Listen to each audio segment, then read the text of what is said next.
Hey, what up, guys? Doing another What's Next. This is on former 140-pound champion Sergey Lipinets. He's currently my number 9 fighter in the 147-pound welterweight division, the best division in boxing right now. Lipinets is coming off of, he last fought in July of last year when he had a second-round knockout win over replacement opponent Jason Inson. I was on the Pacquiao-Thurman undercard. Lipinets been trying to line himself up for something bigger. He had a scheduled showdown for May against, this dude's name is all fucked up, his last name. Kudratio, I'm not even going to try his last name. His name's Kudratio something. He's the IBF #1 contender. He was going to fight him because Lipinets is number 3. There is no number 2 right now. He was going to fight him for the vacant IBF interim title to get a title shot. And that fight looks like it's still what's going to be next for Lipinets because it's a mandatory fight. I personally think that is what he's doing next. So, and he is the favorite going in, even though Kudratio, whatever, is undefeated. But Lipinets got the resume. He's the favorite. I think he's going to win the fight. So, question is, what's next after that fight for Lipinets? Well, if he wins that fight, he'll be the IBF interim world champion. That's locked in. Let's run through the top 10 and see if he goes after the title fight, gets a title fight. We start with the current IBF champion, who's number 1, undefeated, unified champ, Errol Spence Jr. Is he going to want to fight Lipinets next? I think Errol Spence is going to come back, and his first fight out is probably going to be a big one against like Danny Garcia, somebody on that level. Or, you know, it could be a WBC type mandatory defense, which could be Danny Garcia, it could be Sean Porter. He also wants to fight Manny Pacquiao.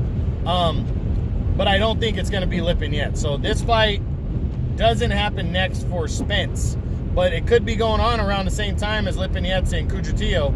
So would Lipinets fight Spence after that? To be honest, I don't know if Spence is going to want to fight him.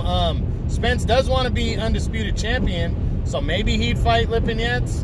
And he would have to in order to hold on to the IBF belt. So I'm thinking, yeah, Spence and Lipinets might fight each other early next year for the Unified World Championship. So we just got to wait and see what Spence decides to do next.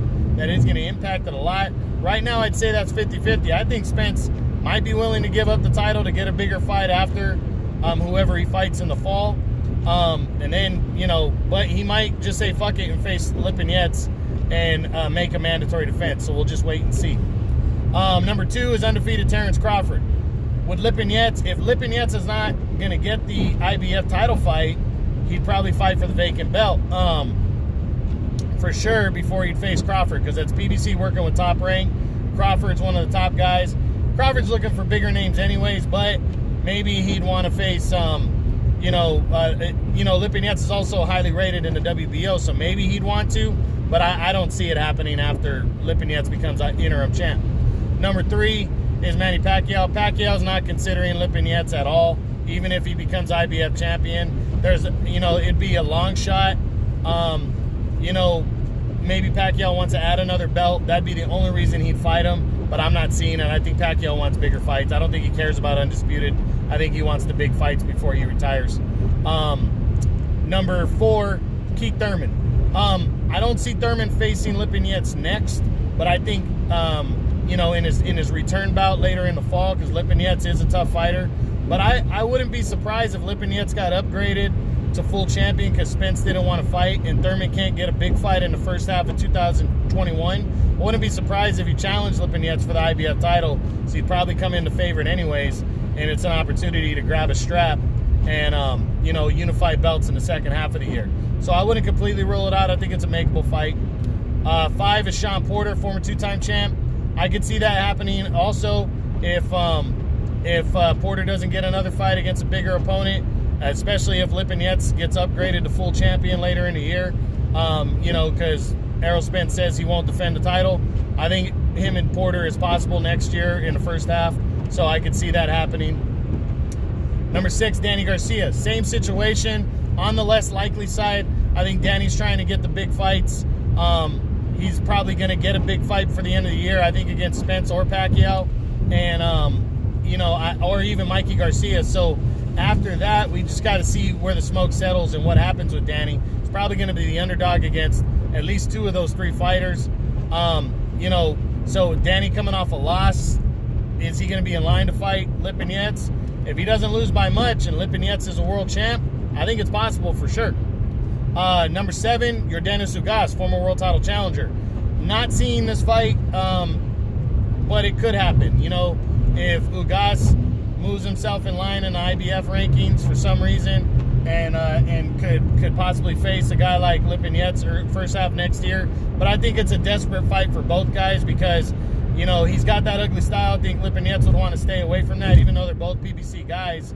I think that'd be the only reason the fight would get made. But Lipinets would have to be desperate for an opponent to be able to go forward and face Ugas. He's number 7. Number 8, Mikey Garcia, a rematch. I don't think Mikey Garcia is considering this unless Mikey doesn't get the fight with Pacquiao before the end of the year, which I think he will, and can't get anything in the first half of next year. Then he probably would consider Lipinets only if Lipinets was a world champion and Mikey Garcia wasn't. Or if Mikey was a world champ, if he were to beat Manny Pacquiao or somebody and become a world champion, wants to unify belts and grab another one, then possibly face Lipinets. But I'm going to lean towards less likely, not going to happen. Now, Lipinets is number 9. The 3 guys tied for 10th. First, Jesse Vargas. Not seeing it. Vargas likely moving up to 154 next. This is Matchroom working with PBC, so I don't see this fight. Josecito Lopez also tied for 10th. Not seeing this one either. I like Lopez, but I'm not seeing it possible, you know, but not next. But yeah, possibly first half of next year. But again, I think Lipinets would have to be a little bit more desperate because one of the big dogs will probably want to fight him if he has a world title. And then also tied for 10, Thomas Delorme. I think Delorme is losing his next fight against Jamal James. That's going to drop him out of being highly considered for anything. So I don't even think by first half of next year, if Lipinets is world champ, that Delorme would be an option unless he's absolutely desperate, and he shouldn't be with the PBC. So, you know, we know next for Lipinets is Kudrotillo, the undefeated #1 guy right now for the IBF interim title. After that, it's going to be really how things shake out. He should for sure be in an IBF world title fight one way or the other, unless he's good with staying interim champion and waiting around for Errol Spence. I don't think the IBF's going to be good with that. So it's either Errol Spence or he's going to be the world champ himself and fight somebody, but he's got to get through this undefeated guy. I don't know anything about this guy. He is undefeated. Maybe he could surprise some people, you know, against Lipinets. We got to wait and see. But all right, guys, that's the what's next for Sergey Lipinets, #9 welterweight in the world right now. Hope you enjoyed it. True Boxing, you've been here with the truth.